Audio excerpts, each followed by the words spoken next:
Good morning, ka-coffee! Maulan pa rin po. Luzon, Visayas at Mindanao. Magandang araw po sa inyo. Naku po, si Amy Marcos. May eksena na naman ito. Kung ano na naman pong pinagsasasabi. Nagdidikta na naman kay PBBM, Madam Amy. Matalino ang presidente. Hindi mo kinakailangan diktahan yan. At isa pa, hindi ka parte ng kanyang gabinete. Malay ba niya? Kung yung sinasabi mo, ipabor sa Pilipinas, o baka naman pabor yan sa interes ninyo. O pabor yan sa interes ng mga Duterte at yung bansang sinusuportahan ninyo. Naku po, itong si Amy nagdidikta pa. Kung ano pang sinasabi. Nasa balita ng Politico.com. Amy Marcos reminds Bongbong, don't sell out Philippine future in US trade deal. Ano ka? Tingin mo, ibibenta ni PBBM ang kinabukasan ng Pilipinas sa kanyang pakikipag-usap sa Estados Unidos? Ganun ba kababaw ang tingin mo sa presidente? At kinakailangan mo pang paalalahanan, oy Marcos, huwag mong gagawin yan ha? Ano ka, nanay? Okay na sana kung malinis yung intention pero alam na alam mo na hindi malinis yung intention ito ni Amy Marcos. She looked down. Diba? Mababa ang pagtingin niya kay PBBM. Amy Marcos reminds Bongbong, don't sell out Philippine future in US trade deal. Ganun ba kahina ang tingin mo sa presidente? Ganun ba kahina ang tingin mo sa gabinete ni PBBM na ibebenta, ipapagkandalulo, tama ba? Ang Pilipinas para sa Estados Unidos? Ganun ba yon? Wait, anong ginawa nyo sa China?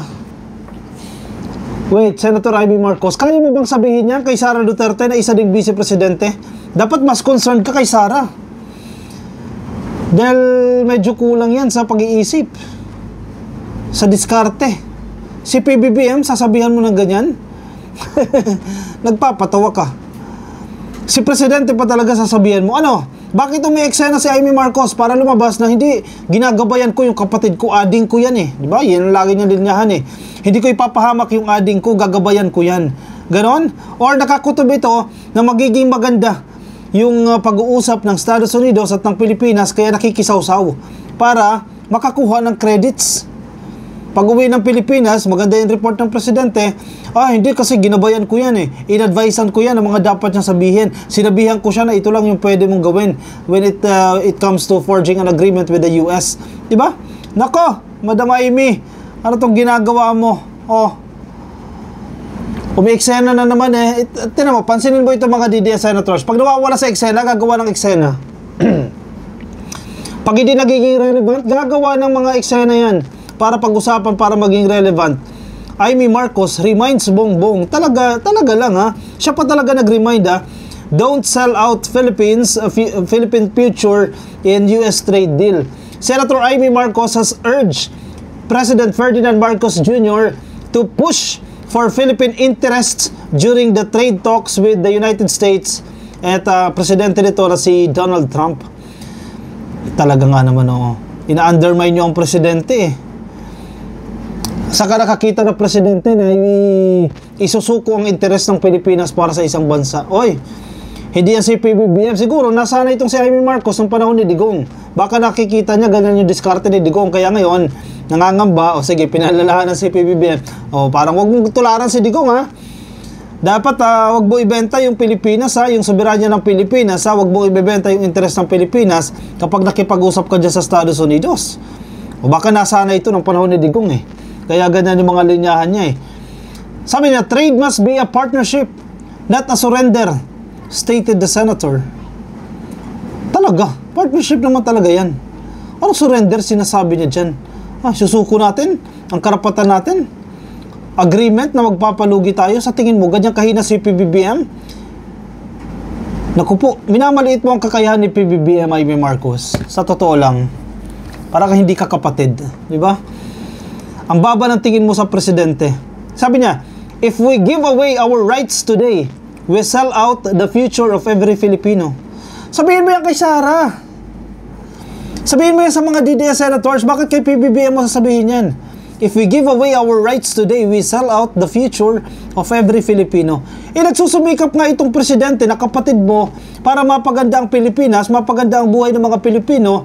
Tapos, Sa tingin mo, gagawin niya yan na ibebenta yung kinabukasan ng bawat mamamayan? Dahil sa pakikipagkasundo sa Estados Unidos? Saan ka nakakita ng kapatid na yan kung nasa tamang pag-iisip yan?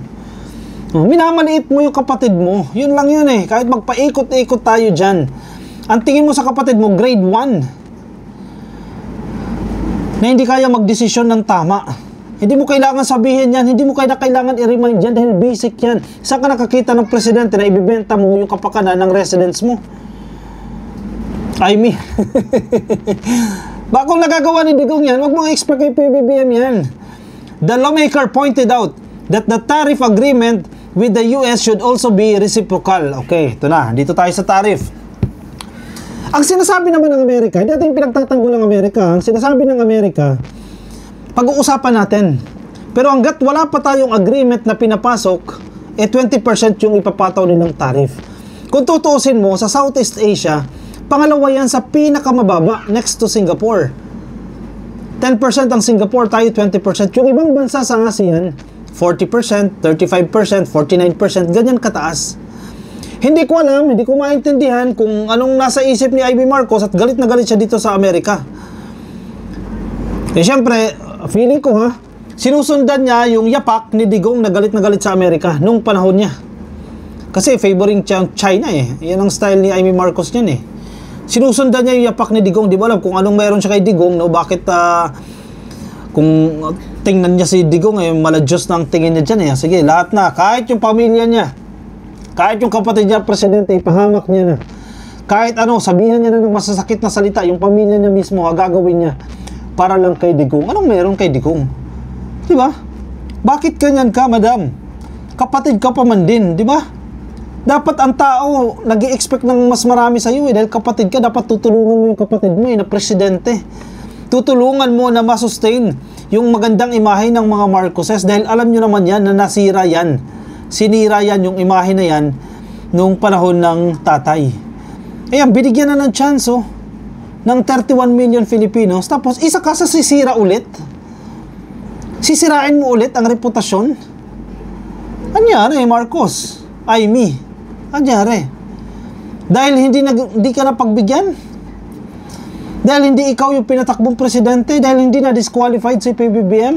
Kung inyong matatandaan, hindi naman natin sinasabi na ito yung absolute truth, no? Pero napabalita yan.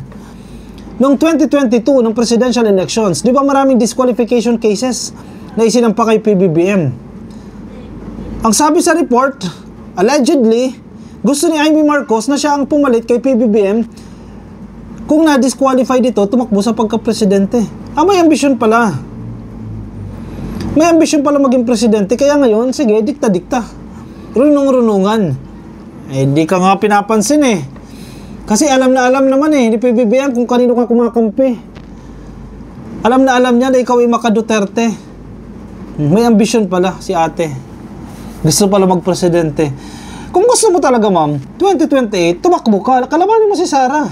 Dalawa kayong maglaban, no? Sara Duterte at Amy Marcos, yan, maglaban kayo sa 2028. Ngayon, si PBBM ang presidente. Hindi mo siya kinakailangan diktahan. Dahil unang-una, alam naman ng presidente kung anong karakas mo. Di ba? Malay niya ba kung anong ididikta mo sa kanya, kung makatutulong ba yan o hindi, etc. Di ba? Malinaw naman yan. Anyway, sige, magbigay tayo ng update sa kasalukuyan pong working visit ng ating presidente dyan sa Amerika. Kung ngayon nakikita, ka-coffee, no? Ito po yung ilang mga litrato ng pagbisita ng ating presidente. Kahapon po yan dyan sa Estados Unidos at hinarap po sila ng defense minister nila dito, no? Si Hegseth, no? Kausap po sila dito at makikita natin sa part ng Pilipinas kasama dito si of course si President Marcos, si Gibo Teodoro, si Anyo and si Ambassador Romualdez. Sa side naman ng Estados Unidos, defense ito defense meeting ito Ang nakausap po nila ay si Secretary of Defense ng Estados Unidos na si Pete Hegseth. First day ito ng kanyang official visit. Official visit pala ito, ka-coffee. Hindi working visit, no? Official visit to the United States. May kaibahan kasi yan, no? May small difference yan. Working visit and official visit. First day po ng official visit to the United States emphasizing the importance of the Philippines-US alliance in preserving peace in the South China Sea and the broader Indo-Pacific.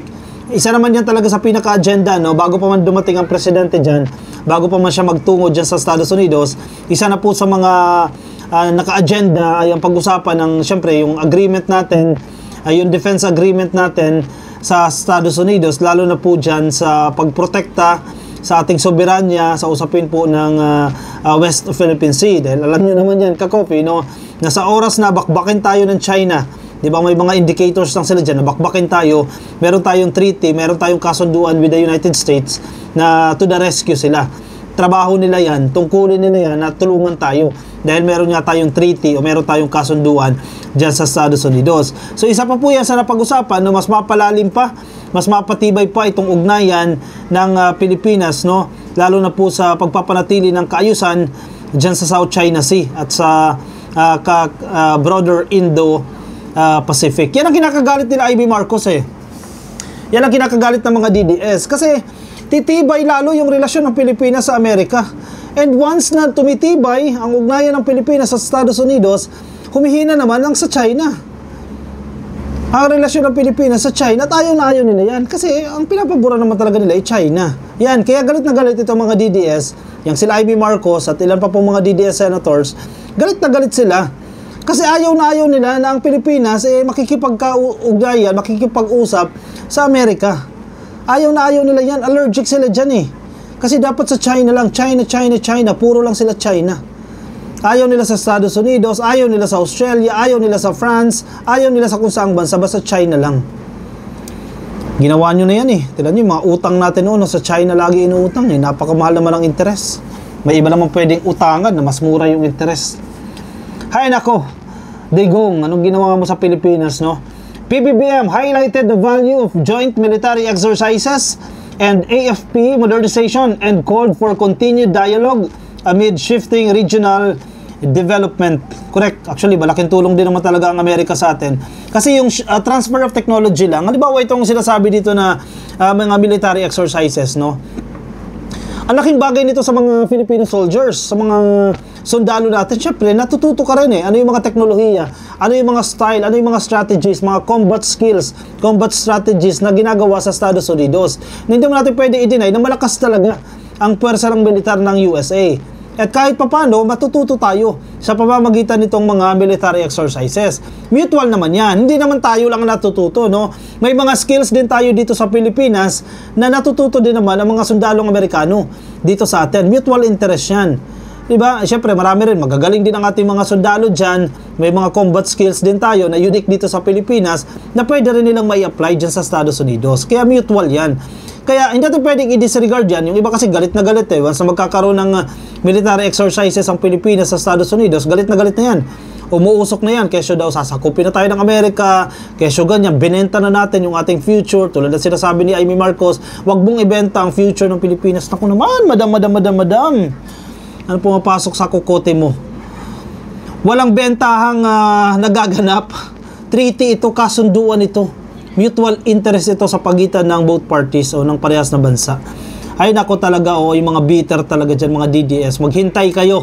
2028 yan, pag nanalo kayo, kayo na. Irerespeto namin ang desisyon ng taong bayan kung manalo kayo sa 2028. Pero si Presidente pa nakaupo ngayon. Huwag yung diktahan ng diktahan. Marunong yan, may mga tao yan na nag-iisip at hindi ipapahamak ang Pilipinas niyan. Diba? Ay nako, sige. Baka may mga nais po kayo sabihin, komento, reaksyon, opinion, ilagay lang dyan sa ating comment box, no? Para nababasa po yan ng iba natin mga ka-coffee.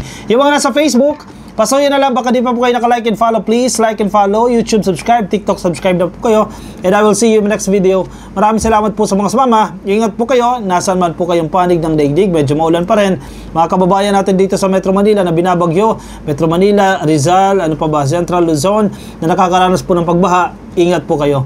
Si PBBM, tiniyak niya yung suporta. Actually, sabi niya, yung tulong bago pa man tumama itong malakas na ulan na to, umikot na yan, na-distribute na yan, na-deliver na yan. Ingat po kayo. Paalam po. Bye-bye.